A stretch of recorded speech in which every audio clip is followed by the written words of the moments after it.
everyone, welcome back to Simulated Heaven.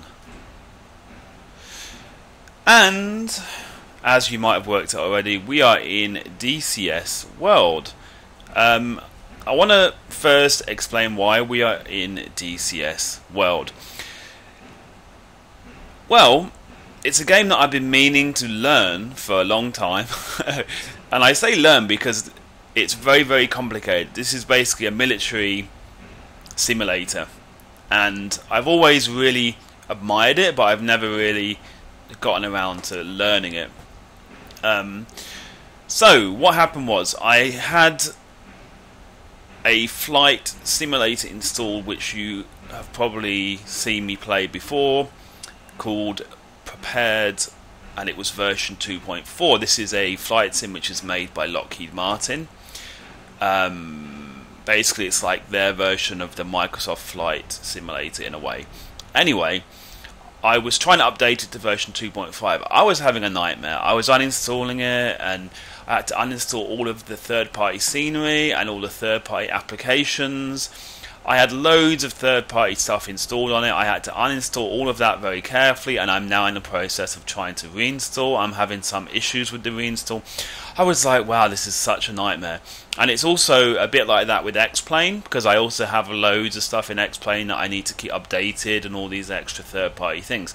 So I was like, I really want to fly an airplane, and the good thing about DCS World is everything is under one roof. There isn't anything that I have to buy from another source and try to input and try to update. When you have this game on Steam, and all of the DLC that is with the game is all fully updated through Steam, you don't have to worry about any of that stuff. So that was why I turned back to DCS World, and I want to show you one of the things I've been trying to learn. This is the new Hawk. I bought this Hawk. The reason I bought this Hawk DLC is it's an airplane that I really love. When I was a kid, I was growing up quite near some RAF bases, and we used to go and watch some RAF air shows, and I can always remember this aircraft because it's a trainer aircraft from the RAF, and when I was a kid I always dreamt of being a fighter pilot, which of course was completely unrealistic, but yeah, so, and also this is the aircraft that I believe is used or was used by the Red Arrows. I'm not very up to date with the Red Arrows, but yeah, so I want to show you what I've been trying to learn, because this game is really hardcore and it's going to take a lot of hours for me to learn. So basically what we're doing right now, this is a training which is included with the Hawk, which is, it will basically take you through everything that you have to do a cold start of this aeroplane, and this is one of the things that I've been working on. I think I have done this like 5 or 6 times. I still can't remember every single step. So I'm going to do this like every day until I actually learn it, and then after I've done the startup, I can actually fly this airplane a little bit, but of course I'll just be flying it around in a fun way, not in a serious way. Obviously my plan is to then learn the navigation and do some of the missions and things like that, but I think that'll take a while, so don't expect me to upload those videos very quickly. Okay, so without further ado, we're going to get into the cockpit. So press the spacebar when you are ready. I am now ready. So first thing we need to do, and it's really nice because it highlights all this stuff, so the ignition, and obviously it helps you to remember. And the batteries, then you've got a funny light on the cockpit, that's it.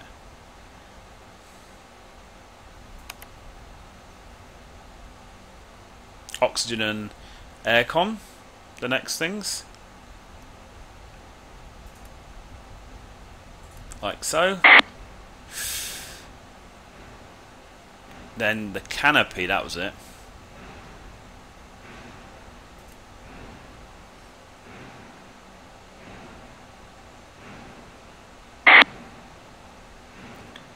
They are actually bringing out a new version of this game. I think in about September time they're going to bring out DCS World 1.5, and then maybe a few months after that they're going to bring out the 2.0 version. So they're basically upgrading the engine, because the graphical performance of this game is not that great at times.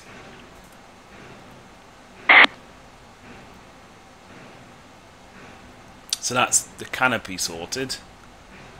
Then what was this? The fuel cock. Fanar. And then the starter thingamajiggy. You just need, I think you're just flicking it into the middle position to get it ready to start. Then the fuel pump. Okay, so then we need to start the GTS by holding the key that we assigned to the GTS, which I'm holding down right now.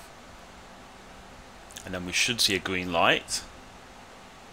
It takes quite a while though. There we go. So then we need to look at the RPM, and then when the RPM gets up, no, hang on, not yet. Start the engine first. Okay,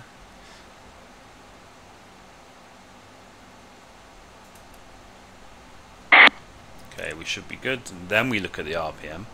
You can see the RPM there. Going up, going up. When it gets to 15, we need to just switch this here off of idle, the throttle thingamajiggy, and then the engine will build up. We still have a lot of warning lights here, but we are far from finished our start procedures. Let's look outside. This thing sounds awesome, and it looks awesome. The graphics in this game are so crazy. Like, even though the performance at times is not great, you can see the modelling of the aircraft and of the environment is really cool. And because it isn't using any third-party stuff, I think the performance is actually not that bad if you consider the detail that is used. Okay, so we need to basically check that all of the warning lights are now off, apart from this one here. Then I believe there's something down here we need to press, like that. Hide to, oh, so that must be hydraulic to reset. Okay, the aircraft is now ready for AHRS alignment. This concludes the startup lesson. So one of the other reasons I was interested in this aircraft is the fact that I believe, because it's a trainer aircraft, I was hoping that the startup procedure wouldn't be too crazy, and that it will help me to then learn other aircraft after this, such as the A-10 and the Mustang. I thought, rather than just trying to jump into the very, very complex ones, I thought I would try to learn this first. Anyway, so now we are a go. So let's start to taxi. Like I said, I'm not going to do a proper flight, like serious flight or a mission. I'm just going to show you how this aircraft flies just a little bit. Nothing too professional. And like I said before, my aim is to try to learn more about this aircraft, and then in the future I'll hopefully be able to make more videos. But like I said, it will take a while because it's very, very, very, very complicated.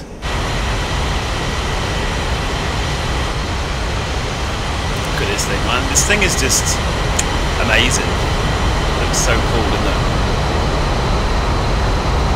Also, the thing that's really, really awesome about this game is it is, well, the basic version of the game is free, and they give you one aircraft free, so you can already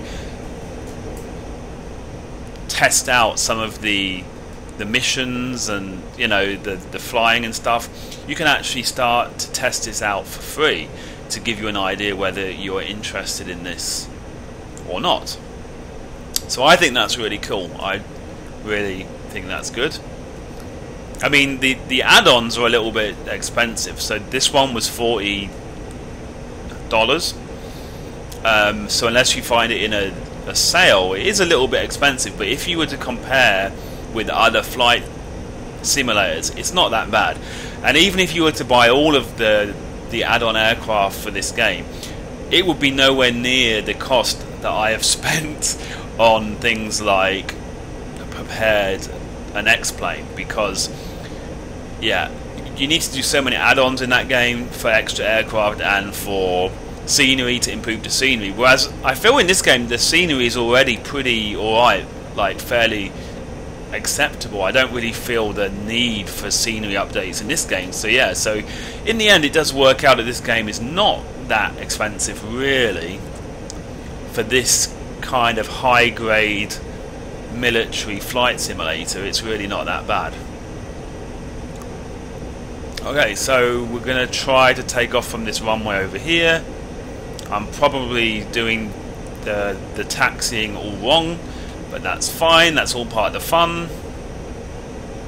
I mean, obviously when you do a proper mission, then I'll learn like how to taxi to the correct runway and all that stuff, but at the moment I'm just basically showing you guys the aircraft. That's it, in a very non-professional way.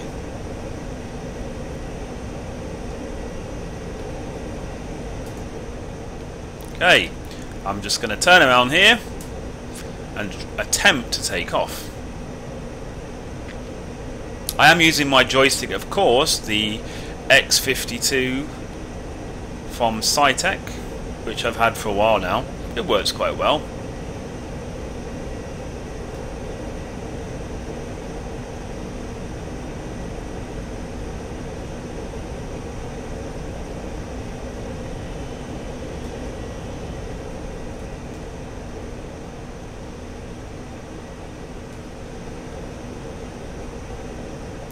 Okay, we're turning around.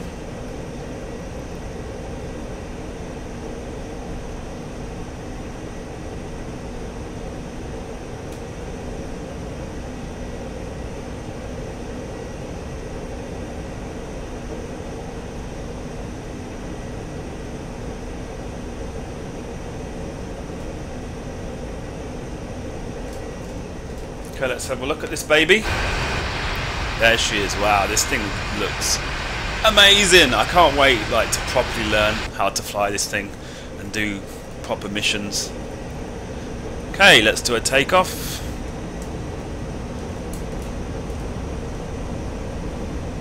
Maybe I need to turn my graphics down to medium when I do videos, because I'm noticing the FPS is quite low. Sorry about that. Actually, it's kind of annoying because the AMD app, the AMD thing that they have for recording video, I can't seem to get it to work properly, but that would be the best way for me to record to get the best, well, have the least impact on the game, but unfortunately I can't seem to get that to work. Anyway, now we're up in the air, it's not so bad, is it? And you can see the beauty of this game. I mean, like I said, I don't think the scenery is too bad. You know, and well, when they bring out the 2.0 version of the game, the scenery will be improved.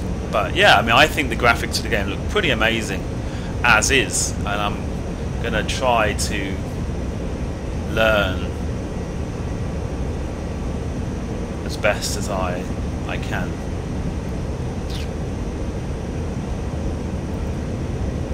And this has basically been the thing that has kind of motivated me to try and learn the startup, because every time I do the startup training, I then will allow myself 5 minutes of just randomly flying around like this, and that's what kind of motivates me to do the training. And then hopefully pretty soon I should be able to remember that without doing the training, you know what I mean? That's what I'm hoping. But yeah, this is certainly a game that if you're a noob, it's very, very, very daunting, you know, for obvious reasons. But if you have the patience and the time, I have a feeling if you're into flight sims, you're going to really enjoy this.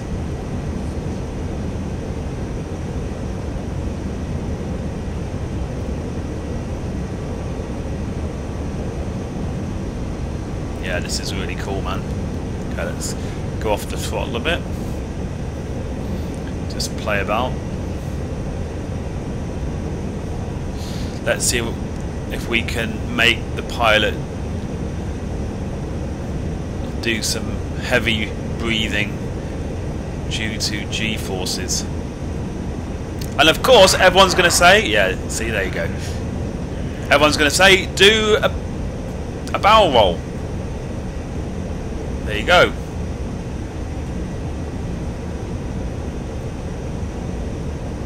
I'm going to try to go lower here to show you guys some of the scenery. Like I said, I'm pretty impressed with how they have done the scenery. I think it looks pretty good. And, you know, with like vanilla X-Plane and even vanilla prepared, the ground scenery just looks kind of, you know, it can look very low res and very bad at times, whereas maybe it's because this game, all the scenery looks kind of similar, if you know what I mean. You know, the different parts of land, the variation is not as much as with those other flight sims. So maybe that's part of the reason why it looks a bit better, but for me, this looks pretty alright. Pretty acceptable.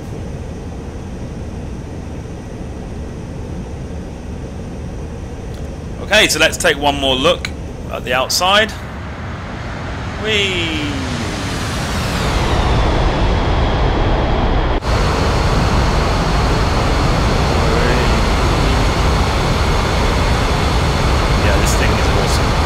Oh, and I did not put up the undercarriage. Oh, that's flaps.